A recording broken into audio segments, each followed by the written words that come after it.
Então, onde fica o maior deserto do mundo? Você pode normalmente pensar que fica na Arábia Saudita, no deserto de Gobi ou Saara, mas, na verdade, o maior deserto do mundo fica na Antártica. É o deserto polar antártico. Fica lá bem no meio. E no inverno, quando o sol se põe, os ventos podem chegar a 320 km por hora e a temperatura pode cair a 129 graus abaixo de zero. Muito, muito frio, muito escuro e muito seco. Só recebe cerca de 2% de precipitação ou 2 polegadas de precipitação em um ano, mas estranhamente está assentado sobre 70% da água doce do mundo. Está congelada, mas é um deserto. A Bíblia, em Apocalipse, fala sobre um tempo em que o mundo novamente será frio e escuro. Fique conosco, vamos falar sobre isso nesta apresentação de Apocalipse agora.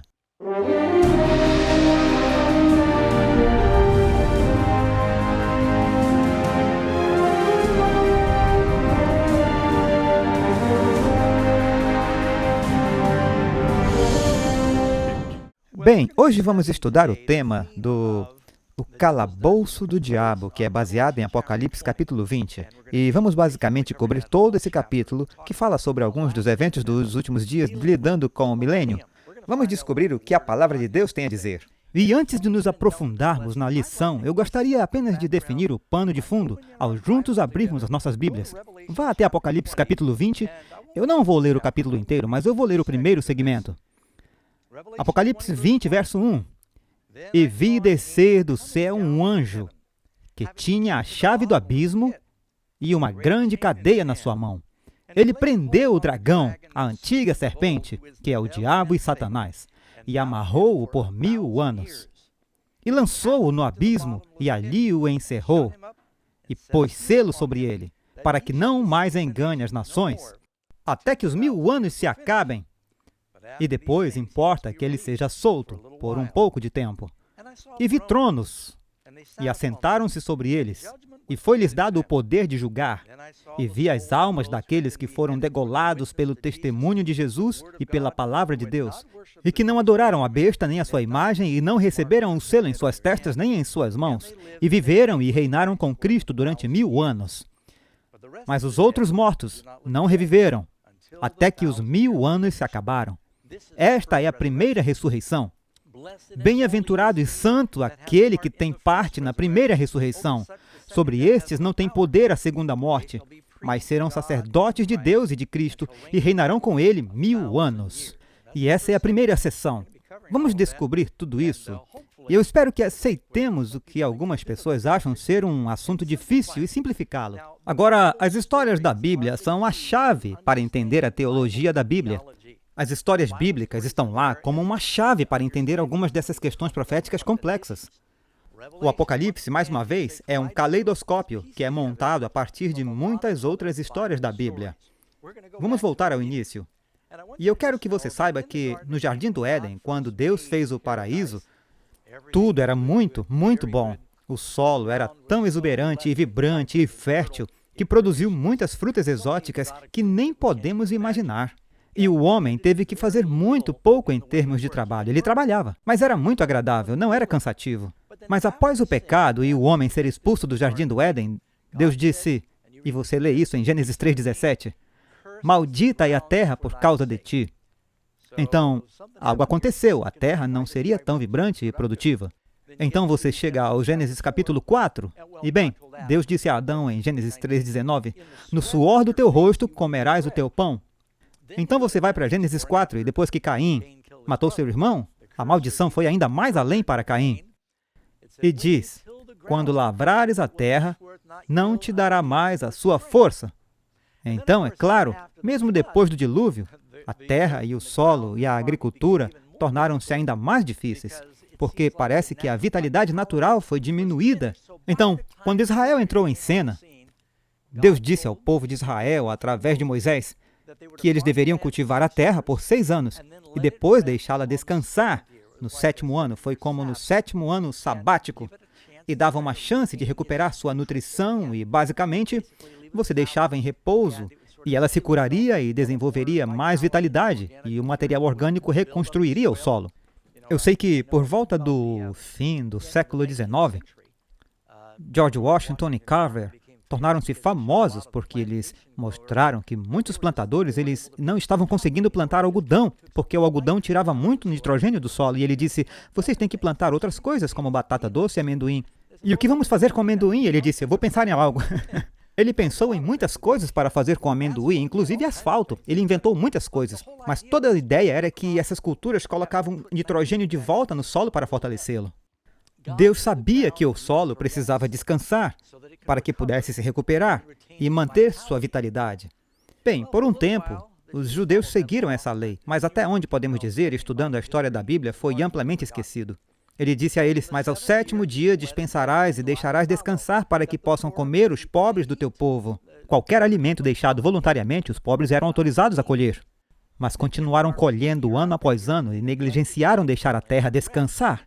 Então Deus diz, olha, se você não vai deixar a terra descansar, eu vou fazer você deixar a terra descansar.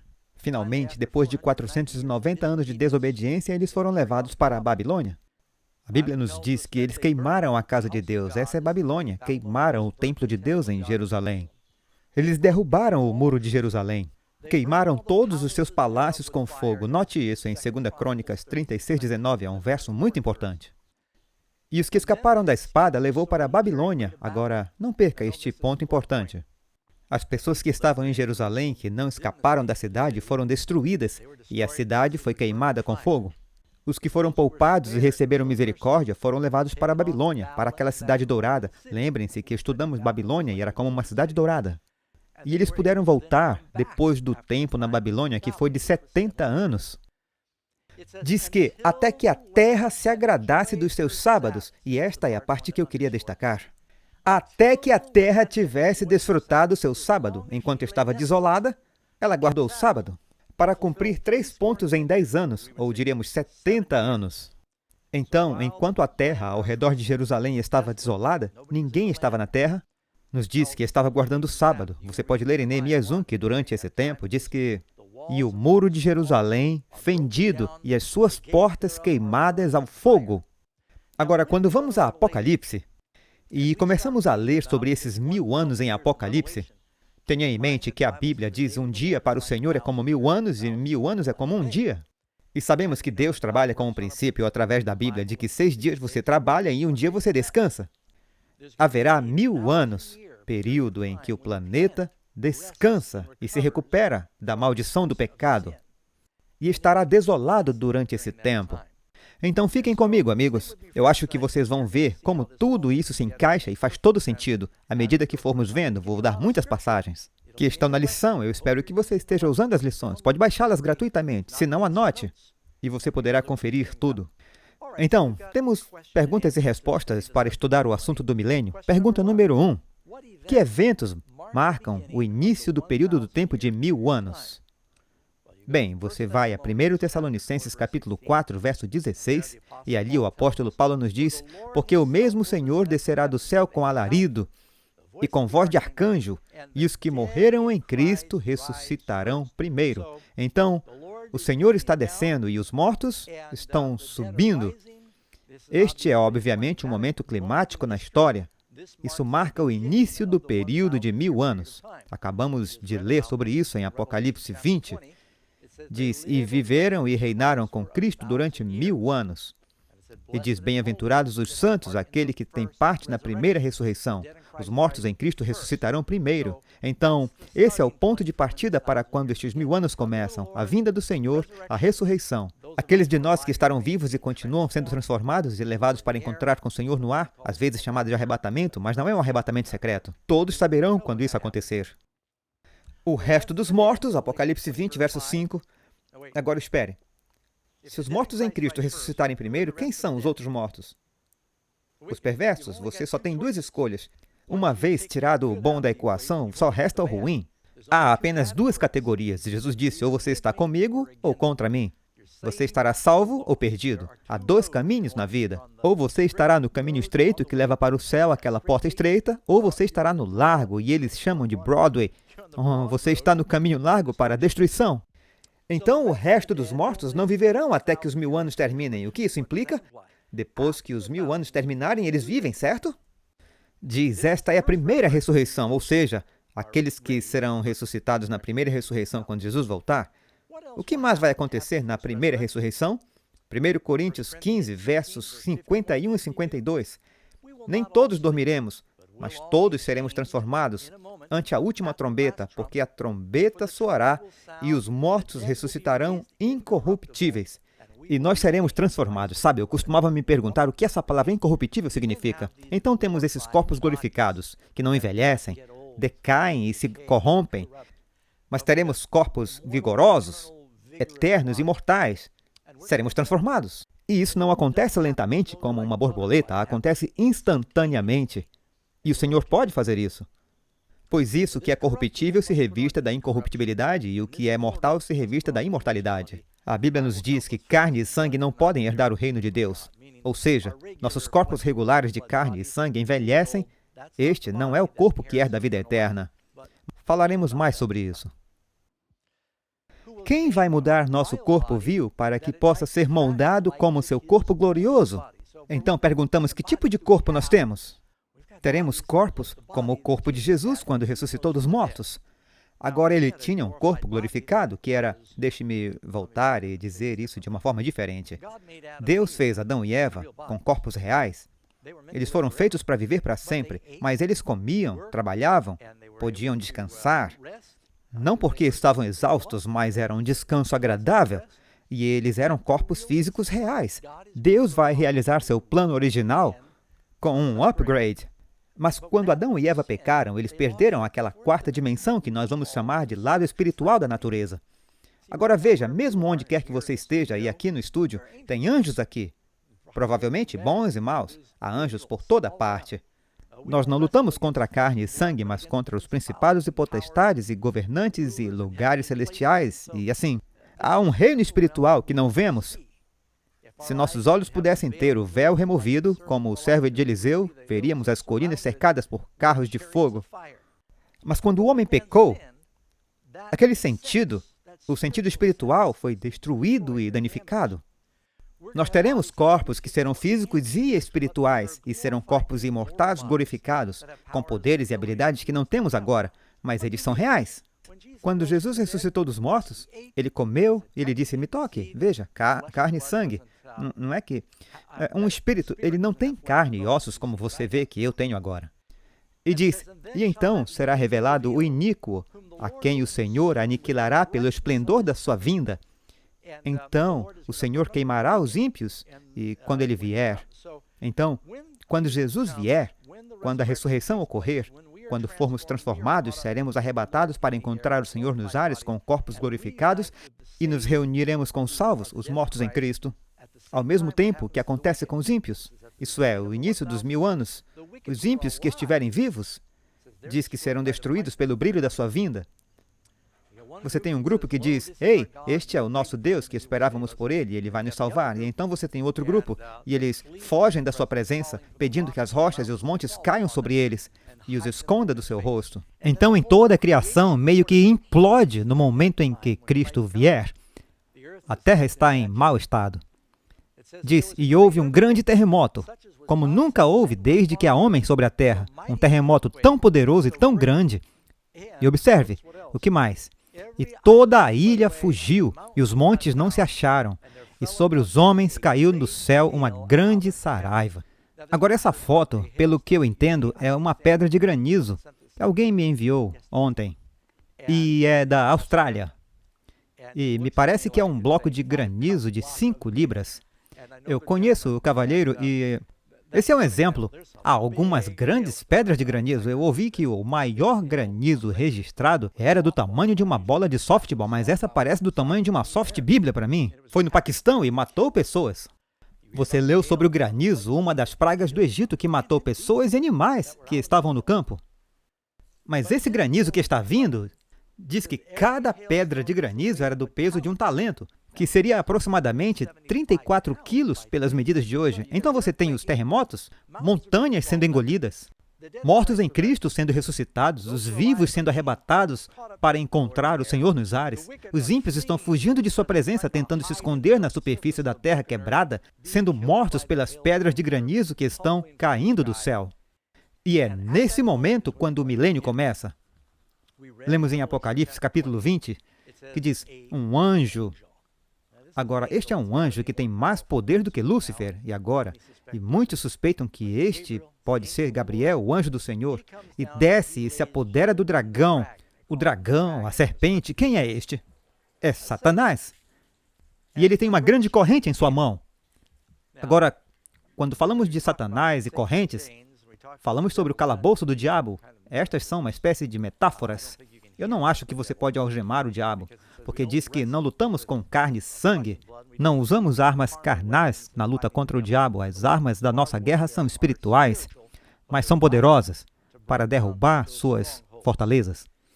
Ele prendeu o dragão, a antiga serpente, que é o diabo e Satanás, e amarrou-o por 1000 anos. Satanás está amarrado. Onde ele está preso? E como ele está preso? É aqui que muitas pessoas entendem mal. Eu vou gastar alguns minutos com isso.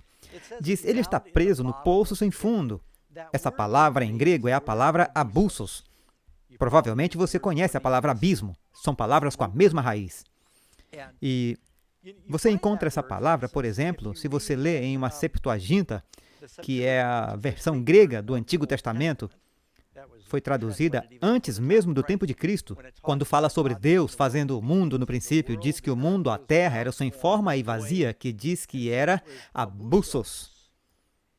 Descreve a terra com um bussos. Se você ler a Bíblia, quando Jesus estava conversando com os demônios, quando esse homem endemoniado foi possuído lá pelo mar da Galileia, ele perguntou, qual é o seu nome? Ele disse, nosso nome é Legião, porque somos muitos, e rogaram-lhe que não os mandassem para o fundo do mar. Veem essa palavra, elas são profundo. É exatamente a mesma palavra que você encontra no Apocalipse, traduzida como poço sem fundo. Agora, eu me lembro quando eu li isso pela primeira vez na Bíblia, eu pensei, Satanás é lançado em um poço sem fundo, e sabe, cristão bebê lendo a Bíblia e levo tudo literalmente, e eu tento imaginar um poço sem fundo, e eu me lembro de quando eu fui às cavernas de Carlsbad, quando eu era mais jovem. E alguém já esteve nas cavernas de Carlsbad? Sim, é imperdível, eu gostaria de ter descoberto isso.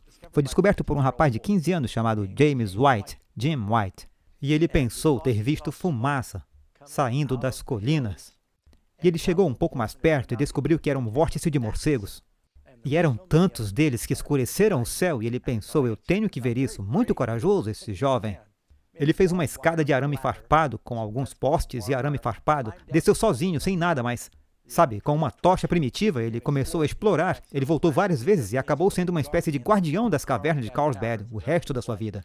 Bem, quando estavam levando pessoas nos primeiros passeios pelas cavernas de Carlsbad, eles tiveram que desenvolver uma espécie de passarela para manter as pessoas um pouco seguras, e havia um precipício com um grande velho buraco lá, e chamaram de Poço Sem Fundo. E o motivo, eles disseram, veja isso, eles pegaram uma pedra, eles jogaram a pedra para o lado, e foi...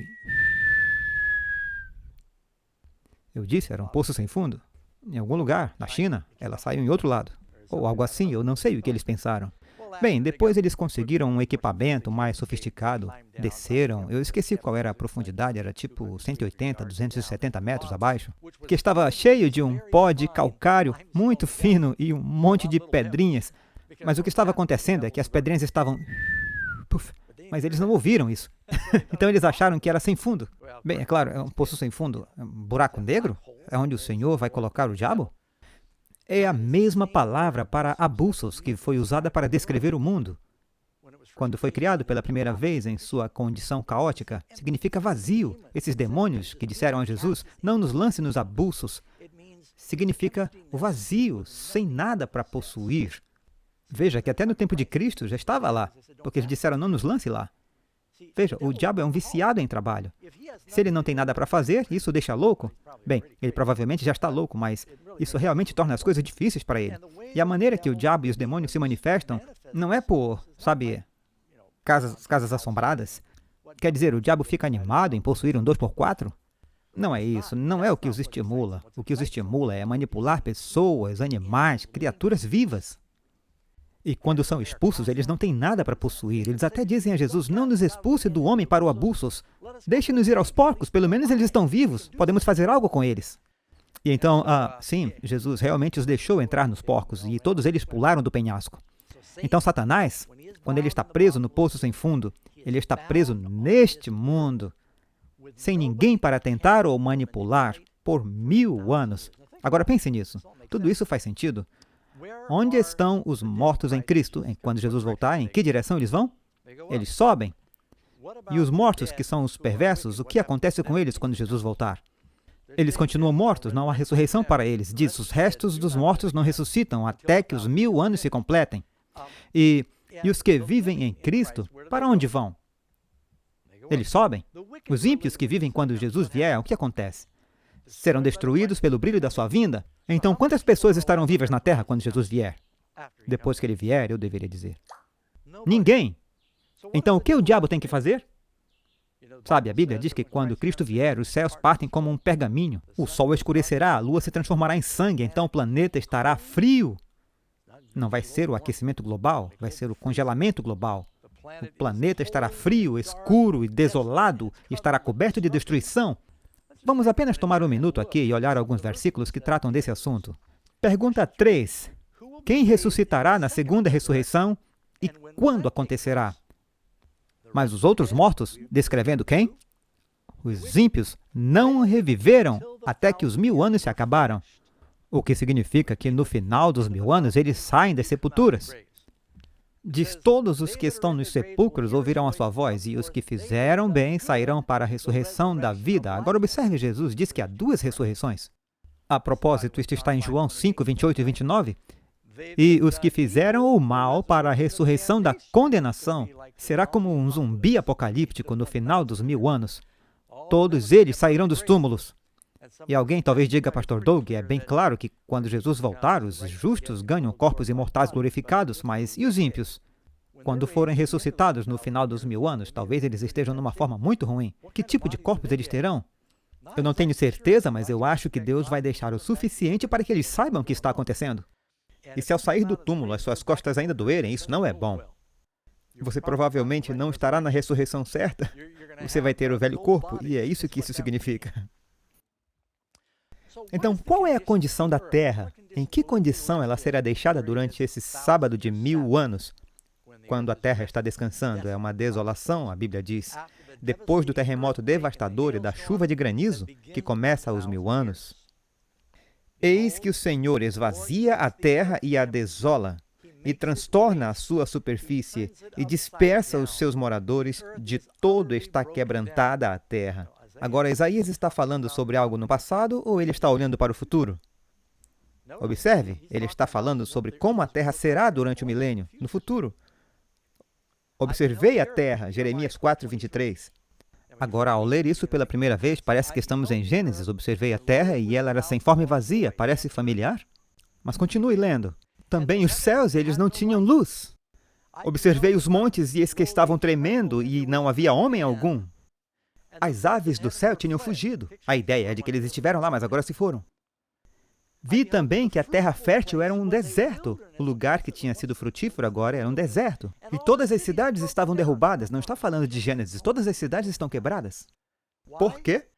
Diante do Senhor, diante do furor da sua ira. O Senhor diz que ele virá e dará um fim, mas não um fim completo.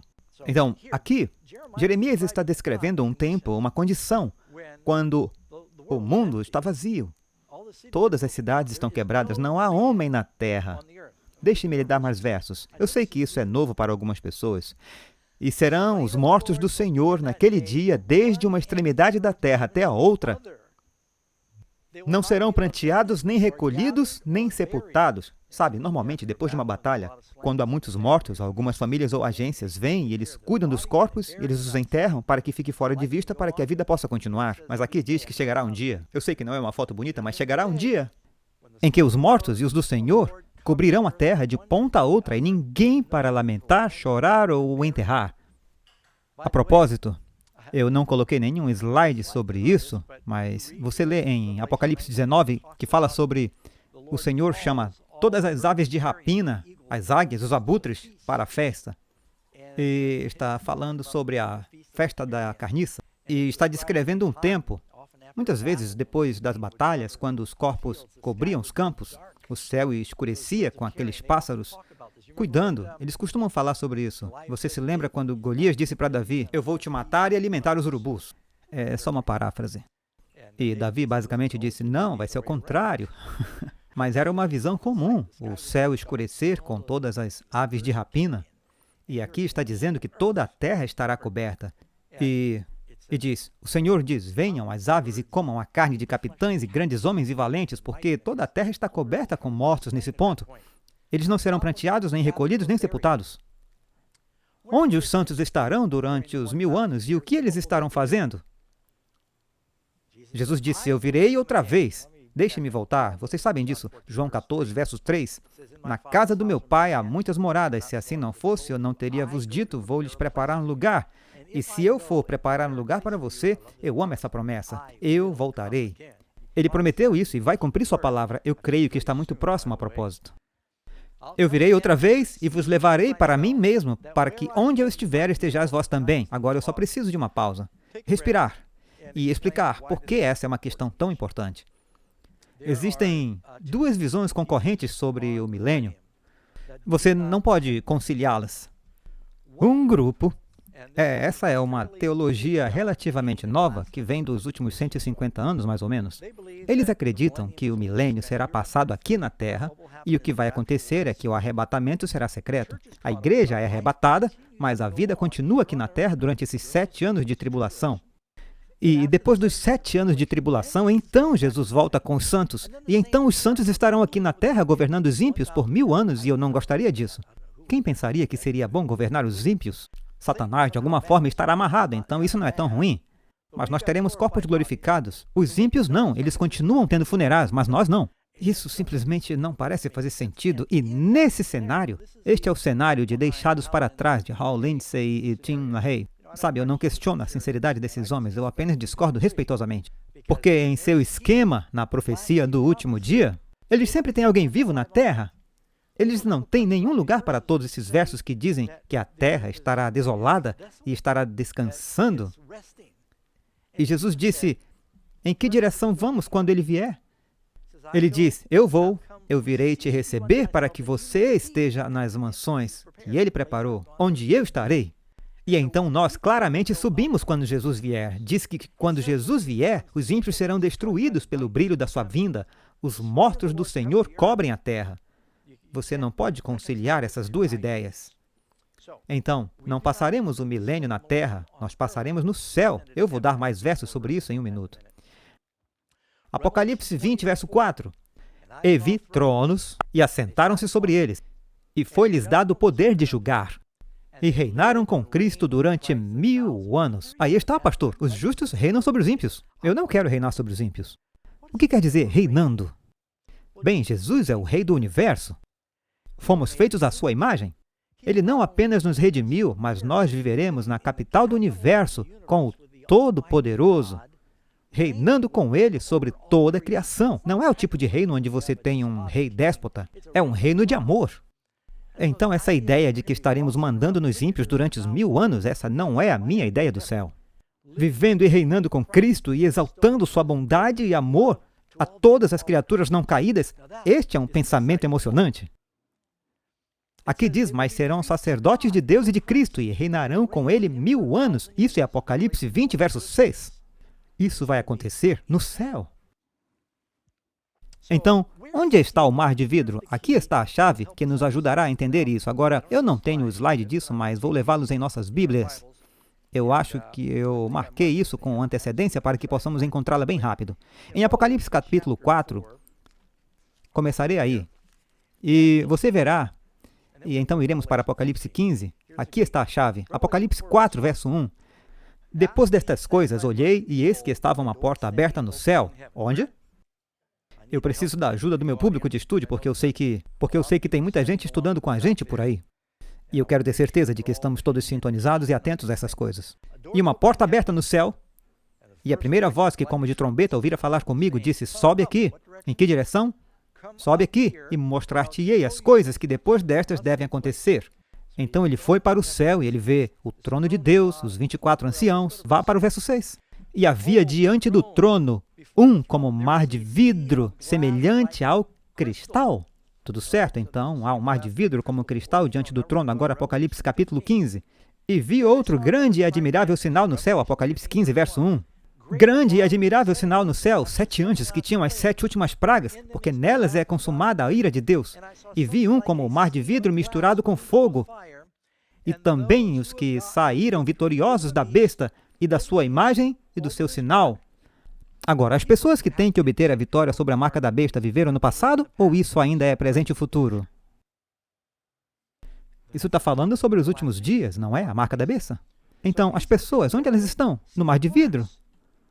E vi como um mar de vidro os que saíram vitoriosos da besta e da sua imagem e do seu sinal e do número do seu nome, que estavam junto ao mar de vidro e tinham as harpas de Deus e cantavam o cântico de Moisés e do Cordeiro. Então, quando Jesus vier, diz que nós subimos. Acabamos de ler que subimos para o céu. Estaremos no mar de vidro. Estes são os que obtiveram a vitória. Não estaremos aqui embaixo. E assim, eu queria enfatizar esse ponto. E o que estaremos fazendo?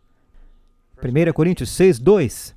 Não sabeis vós que os santos hão de julgar o mundo? Não sabeis vós, 1 Coríntios 6, 3, que havemos de julgar os anjos? Agora, o que isso significa? Antes de tudo, eu quero que você se livre da ideia típica do que julgamento significa.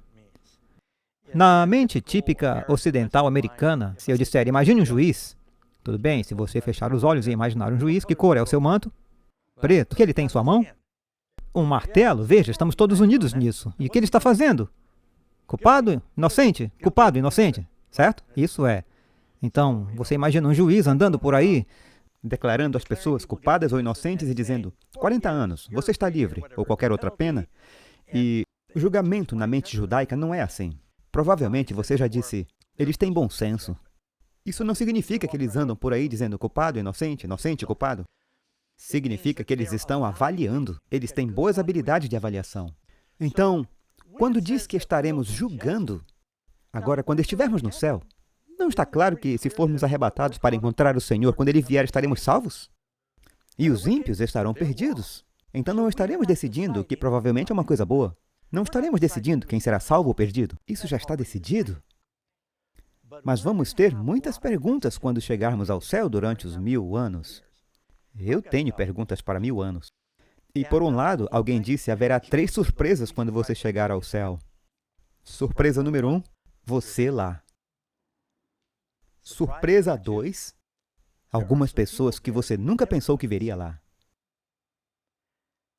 Por exemplo, você tem... Estevão vai para o céu. Eu sempre tento imaginar, eu penso que vai ser Estevão, o mártir. Ele chega ao céu, ele está se regozijando com seus anjos, ganhando um tour privado, porque ele é um mártir, ele tem uma classificação especial e então ele vê um desfile, ele diz, o que é isso? Ah, eles estão levando Saulo num desfile por tudo que... O quê? Estevão? A última vez que ele viu Saulo, ele estava matando cristãos. E eu imagino Estevão dizendo para o anjo, sabe, eu não quero envergonhar vocês geralmente fazem um trabalho muito bom, mas vocês cometeram um erro. Esse cara não deveria estar aqui. Quero dizer, você não sabe que ele era o assassino para os fariseus? E eles dizem, ainda bem que você perguntou, Estevão, venha conosco. Eu costumava dizer que eles vão ver o vídeo juntos. Eu não posso mais dizer isso, então eu diria que eles vão ver um DVD, mas quase não se usa isso. Com a fibra, eu acho que agora é só baixar. De qualquer forma, eles vão para a biblioteca e Deus tem tudo registrado. E essas coisas, cada palavra ociosa que falamos está registrada. A Bíblia nos diz que tudo o que fizemos está registrado. Então ele o leva para essa biblioteca celestial e diz, deixe-me mostrar o que aconteceu. Ele mostra a Estevão, Paulo, na estrada para Damasco, aquela dramática conversão, o arrependimento de Paulo, 3 dias em pranto e choro pelo que ele tinha feito. Ele sempre teve remorso pelo que ele tinha feito para Estevão. O anjo diz, Estevão, sua última oração foi, não impute esse pecado a eles. Deus ouviu sua oração, perdoou Saulo. E ele diz, uau, sendo assim? Portanto, tem essa surpresa de pessoas que você nunca pensou que estariam lá. E a terceira surpresa é algumas pessoas que você diria, cadê o diácono João? Eu quero dar um oi para o diácono João. E o anjo diz, eu tenho más notícias. Vem cá. Quer saber? O diácono João parecia muito bom exteriormente. Mas você sabe, ele andava abraçado à sua Bíblia, sorria e cantava mais alto. Mas ele tinha alguns pecados secretos. A Bíblia diz, estas coisas em segredo serão proclamadas do alto das casas. E você vai, oh! Porque suponhamos que você tem um ente querido que não estará lá. E Deus quer que você o ame e confie nele. Se eles não estiverem lá, Ele quer que você saiba que Ele fez tudo o que podia para salvá-los, mas Ele não teve outra escolha. Então, Ele nos deixará ver nos livros de registro para mostrar: eu queria salvá-los mais do que você queria que eles fossem salvos, mas eu não tive escolha. Baseado na lei e no Evangelho, isso foi o que eu tive que fazer. Então, Deus, estaremos olhando e julgando, avaliando os julgamentos de Deus. Isso é uma parte. E diz que você julgará os anjos. Bem, não julgaremos os anjos salvos, mas os anjos maus estarão afirmando esse julgamento. E isso fará mais sentido à medida que continuarmos com a lição. O que vai acontecer no final dos 1000 anos? Diz, eis que vem o dia do Senhor, e naquele dia estarão os seus pés sobre o Monte das Oliveiras, que está defronte de Jerusalém para o Oriente. Sabe, Jesus disse aos discípulos, eu virei outra vez. Os anjos disseram a eles em Atos capítulo 1, esse mesmo Jesus há de vir assim como para os céus vistes ir. Ele deixou o Monte das Oliveiras. Uma versão da Bíblia, um evangelho diz que foi Betânia. Betânia está no Monte das Oliveiras, então é o mesmo lugar. E ele está voltando do jeito que foi. Então, no final dos 1000 anos, a Bíblia nos diz, ele virá e seus pés tocarão o Monte das Oliveiras que está defronte de Jerusalém para o Oriente. A propósito, esse é o imóvel mais caro para um cemitério do mundo. Todo judeu quer ser enterrado no Monte das Oliveiras por causa desse verso do Antigo Testamento. Eles dizem que querem ver o Messias quando ele vier. E vai rachar, se parte, e formará um enorme vale. Não pense no Grand Canyon. Eu estou falando de um vale com 500 quilômetros de diâmetro. Porque nesse vale, a Nova Jerusalém descerá. E eu, João, vi a santa cidade, a Nova Jerusalém, que de Deus descia do céu, adereçada como uma esposa ataviada para o seu marido. Então, quem está na cidade? Os remidos, Jesus, os anjos bons. Esta tem sido a morada de Deus, e Ele está trazendo para o nosso mundo. E vai se estabelecer no próprio território que engloba a terra prometida. Então, tudo que Deus disse aos patriarcas Abraão, Isaque e Jacó, essa terra será sua e seus descendentes para sempre. Deus está mantendo sua promessa? Está toda a fronteira, a grande borda estendida que Ele deu em sua promessa a Davi e Abraão, da terra prometida, estará toda contida dentro dos muros da Nova Jerusalém. E estaremos na cidade. Então, isso é no final dos 1000 anos. O que acontece depois de libertar Satanás de sua prisão? Por que ele estava preso? Porque ele é viciado em trabalho e não tem nada para fazer. Ele estava preso pelas circunstâncias. Você pode imaginar, esse diabo, ele disse a todos aqueles outros anjos, ele disse, se vocês confiarem em mim, eu tenho um plano melhor que Deus. Apenas confiem em mim, nós vamos vencer. E durante esses 1000 anos, eles provavelmente o perseguirão ao redor do planeta, dizendo, ouvimos você, perdemos a eternidade por sua causa. E ele tem que ouvir isso. E, finalmente, no final dos 1000 anos, a cidade, o mundo que estava escuro, será iluminado, porque a Bíblia diz que a cidade é tão brilhante quanto o sol. Você se lembra do nosso estudo sobre isso? Desce e ilumina a prisão. E Jesus, quando seus pés tocam o Monte das Oliveiras, ele chama todos os mortos que já viveram. Como uma grande agulha hipodérmica entrando no planeta, a Nova Jerusalém descendo, Cristo diz, saiam, e todos os ímpios que já viveram através dos tempos, podem ser bilhões, sairão de seus túmulos. E quando esses 1000 anos terminarem, Satanás será solto de sua prisão. Agora ele tem um grande número de pessoas para tentar e manipular mais uma vez. Ele volta ao trabalho e ele tem toda essa energia reprimida.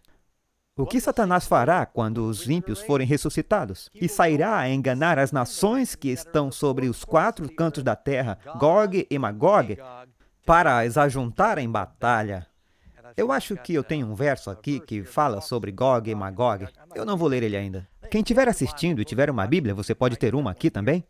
Se você estiver comigo, vá até o livro de Ezequiel, capítulo 38.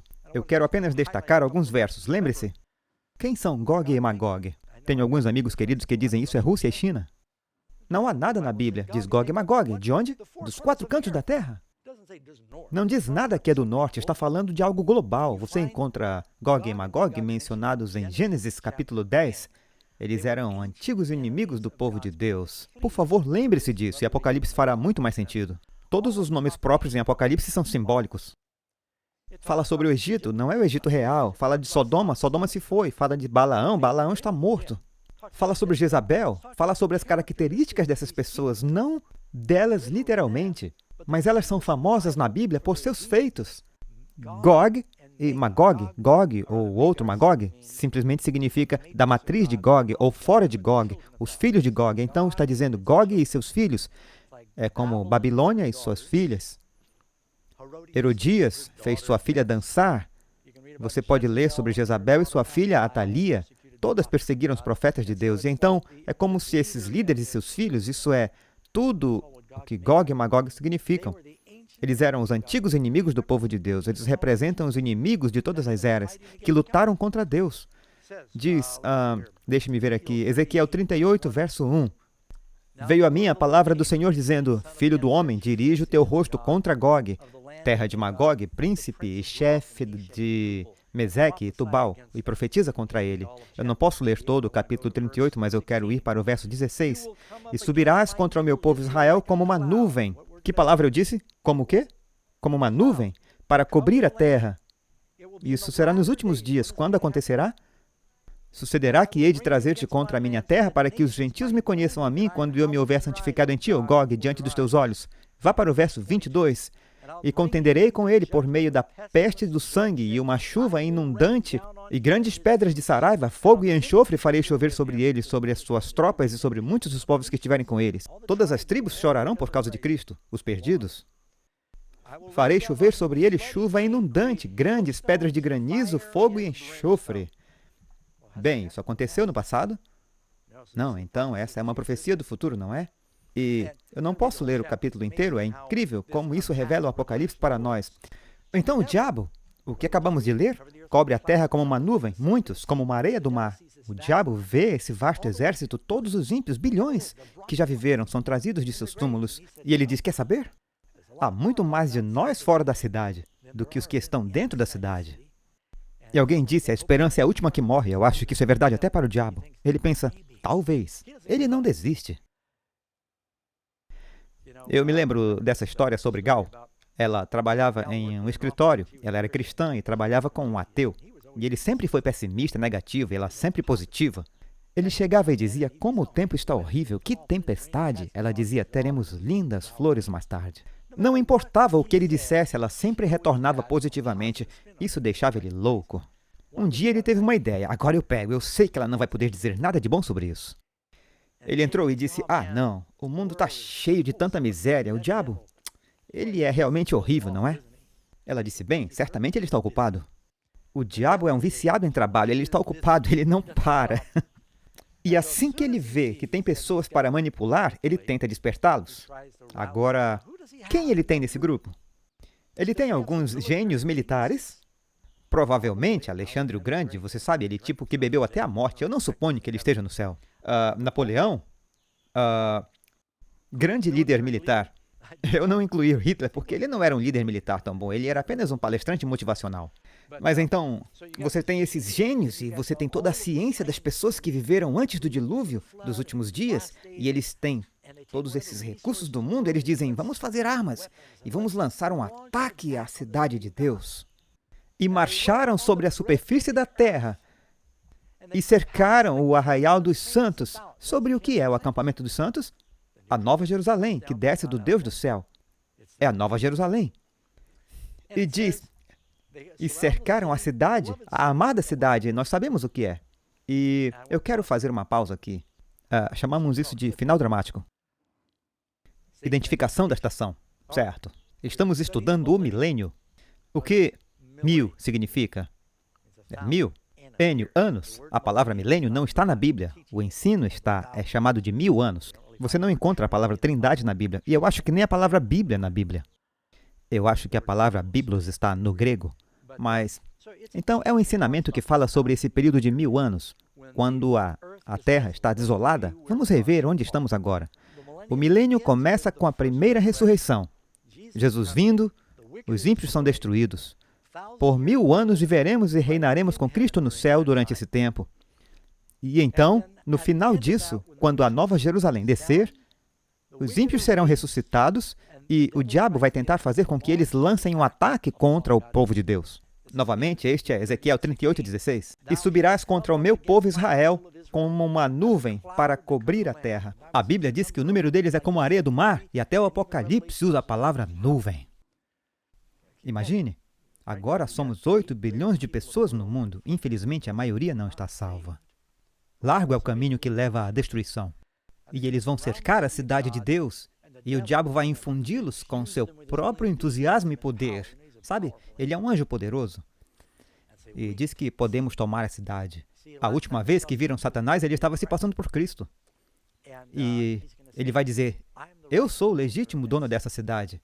Essas pessoas são as que tiraram ela de mim, mas podemos pegá-la de volta. Eu lhes darei poder, sigam-me, confiem em mim. E eles estarão desesperados, é a sua última esperança. E eles cobrem a terra. Nesse momento crucial, o que vai parar tudo? E vi um grande trono branco, e o que estava assentado sobre ele. E os mortos foram julgados pelas coisas que estavam escritas nos livros, segundo as suas obras. Então, assim que eles estão se preparando para lançar esse ataque contra a cidade de Deus, Cristo é elevado acima da cidade, sentado em um trono branco, e a glória que emana é mais brilhante que o sol, e o poder que faz com que todos congelem. O poder de Deus é tão incrível que tudo o que eles vão fazer é como, sabe, quando o fogo de Deus desceu nos dias de Elias, e o que Israel fez? Eles caíram de joelho e disseram, o Senhor é o Deus, o Senhor é Deus.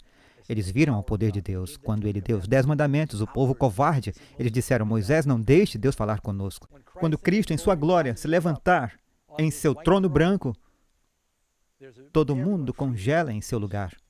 E esse é o tempo do que você chamaria de o grande julgamento do trono branco.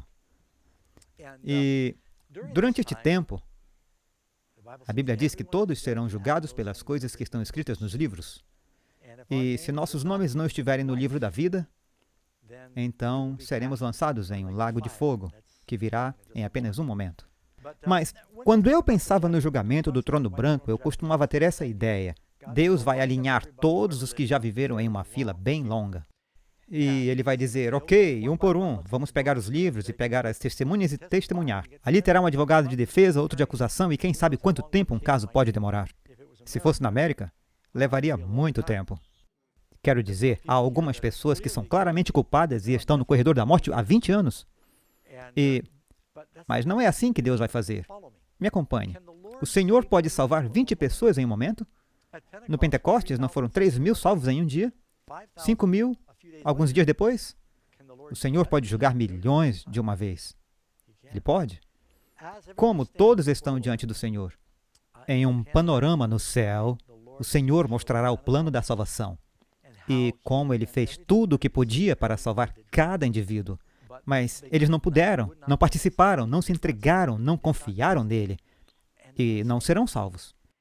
E os seus atos, os lugares onde, em grande detalhe, eles foram conduzidos pelo caminho certo e eles se voltaram contra Deus, ficará claro. Eu acho que vai haver pessoas lá de fora da cidade. Elas vão olhar em volta e vão dizer, oh, eu estou aqui por sua causa. Eu estou aqui por sua causa. Por que você me enganou? E as pessoas de fora da cidade estarão olhando para as paredes e verão os redimidos. E eles vão dizer, oh, esse é o cara que eu persegui. Lá na cidade. E eu estou fora da cidade. Vai ser a hora do grande, mega acerto de contas para todos. Sempre dizemos, a vingança é minha. Deus diz, eu te retribuirei. Há um dia de justiça e julgamento. Agora, eu não sei exatamente quanto tempo vai demorar. Mas naquela hora, eu acho que todo mundo vai se entender com os segredos da vida. Vamos nos conformar com as pessoas que tratamos bem e estão na cidade por causa da nossa influência adequada e nosso amor por elas. E haverá pessoas que teremos que olhar que estarão fora da cidade por causa da nossa influência. Mas haverá um dia, note isso. Este é o grande final. Jesus diz em Mateus 25, o dia está chegando, quando como um pastor de ovelhas, ajuntarei todas as nações diante de mim, as ovelhas e os bodes, os anjos bons e os anjos maus. Um grupo à direita, bem está servo bom e fiel, entra no gozo do Senhor. O outro grupo, no fogo eterno, preparado para o diabo e seus anjos. Então, depois que este julgamento estiver concluído, o que acontece? Como eu vivo, diz o Senhor, todo joelho se dobrará diante de mim e toda língua confessará a Deus. Este é o momento em que Todos, fora da cidade, dentro da cidade, eles verão a justiça e a bondade de Deus. Em todo este plano de salvação, eles confessarão a Deus.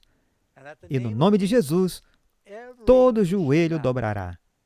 Das coisas no céu, tudo em cima. E as coisas na terra, em tudo embaixo. E as coisas embaixo da terra, toda criatura se curvará. Toda língua, isso significa só a língua dos salvos? A língua dos perdidos? Os anjos bons e o diabo e até os anjos maus. Provavelmente, contra seus desejos íntimos ou seu orgulho, ele ainda será obrigado a reconhecer que Deus foi bom. Jesus é o Senhor. Veja, o diabo disse a Jesus, se você se prostrar e me adorar, eu te darei o mundo. Jesus disse, eu não vou tirar isso de você desse jeito, eu vou tirar pelo meu sangue, eu vou redimi-los. E agora, em vez de Jesus reverenciar o diabo cairá e reconhecerá e reverenciará Jesus. E eu vi no céu uma grande voz de uma grande multidão, porque verdadeiros e justos são seus juízos. Então, o que é que estamos declarando? Declaramos seus julgamentos, que são bons. Isso é o que significa quando diz que o julgamento é dado aos santos. Vamos declarar que Deus é justo. O que acontece a seguir? Bem, o que acontece a seguir, antes que o fogo desça, como acabamos de ler em Ezequiel, Satanás ainda, enquanto eles se levantam de seus joelhos, ele diz, sigam-me, nós podemos tomar a cidade, é a nossa última chance. Ele ainda não consegue parar. Agora, eu poderia fazer uma pausa aqui e tentar responder a pergunta que você está pensando. Por que Deus passa por toda essa farsa de dar ao diabo outra chance? Por que ele não o deixa apenas ser destruído? Ou o julga quando ele vier? Tenha em mente, todo o universo e os anjos não caídos, eles uma vez amaram Lúcifer. Ele viveu, talvez, eras antes da sua queda na rebelião. Talvez 1 milhão de anos, não sabemos. Mas Deus está se preparando para destruir a criatura mais alta que já viveu e que já foi criada. Deus está demonstrando, mesmo depois de Lúcifer ter tido 1000 anos para considerar os resultados, ele está andando por este planeta desolado, quebrado, ele está olhando para os resultados da sua rebelião e ele diz, meu governo será melhor? E os anjos dirão, é mesmo? Olhe. Mesmo depois de tudo isso, ele não pode mudar. Ele perdeu todas as qualidades resgatáveis. Deus dirá, antes que eu faça cair a chuva de fogo, eu quero que todos saibam que eu não tive escolha. Satanás, mais uma vez, tenta fazer com que todos lancem um ataque contra Deus. E provavelmente todos eles se voltam uns contra os outros e tentam ligar essa grande confusão. E finalmente Deus executa o que você chama de terceira fase do julgamento, a parte executiva do julgamento. A sentença é proferida. Fogo desce do céu e devora. E este é o fogo de enxofre que acabamos de ler em Ezequiel 38. E enquanto chove esse fogo, se cria um lago de fogo. E todos serão punidos de acordo com o que merecem naquele lago de fogo. E aquele que fez muitas coisas será açoitado com muitos açoites. Poucas coisas, poucos açoites. E assim há variados graus de punição. Satanás sofrerá por mais tempo. Diz, pelo menos dia e noite, até que ele se vá. E aquele que não foi achado escrito no livro da vida foi lançado no lago de fogo. Agora, esse é o ato estranho. Deus não gosta de lançar os perdidos no lago de fogo. Mas tenha em mente, a Bíblia descreve isso como a segunda morte. O mundo queima para sempre? Não. Vamos rever o que aprendemos. O milênio começa com a primeira ressurreição, segunda vinda. Durante os 1000 anos, viveremos e reinaremos com Cristo na cidade, que é como um sábado de 1000 anos. A terra é uma desolação durante esse tempo. No final dos 1000 anos, você tem a segunda ressurreição. A cidade santa desce, e esse grande julgamento acontece. Durante o milênio, os justos estão no céu, a terra está desolada. Depois que o fogo se apaga, o que Deus fará para o seu povo? Porque eis que eu crio novos céus e nova terra. Bem-aventurados os mansos, porque eles herdarão a terra. E eu vi um novo céu e uma nova terra, porque já o primeiro céu e a primeira terra passaram, e o mar já não existe. Nenhuma grande barreira nos separando. Nós, segundo a sua promessa, 2 Pedro capítulo 3, verso 13, esperamos novos céus e uma nova terra, onde habita a justiça. E esse é o ponto onde Deus diz que ele vai, Apocalipse 21, e Deus limpará dos seus olhos toda lágrima. Onde Deus e os justos finalmente viverão? Eis que o tabernáculo de Deus com os homens, e ele habitará com eles. Bem-aventurados os mansos, porque eles herdarão a terra. Amigos, esse é apenas eu acho um belo estudo. Mostra a justiça de Deus, mostra o ponto culminante do plano da salvação. Como Deus fará tudo o que Ele puder para salvar o máximo que puder, mas em algum ponto Ele tem que purgar o pecado do universo. Não haverá mais diabo, não haverá mais demônios, não mais pecadores perversos. Todas as coisas serão feitas novas. Todos serão punidos no lago de fogo de acordo com o que eles merecem.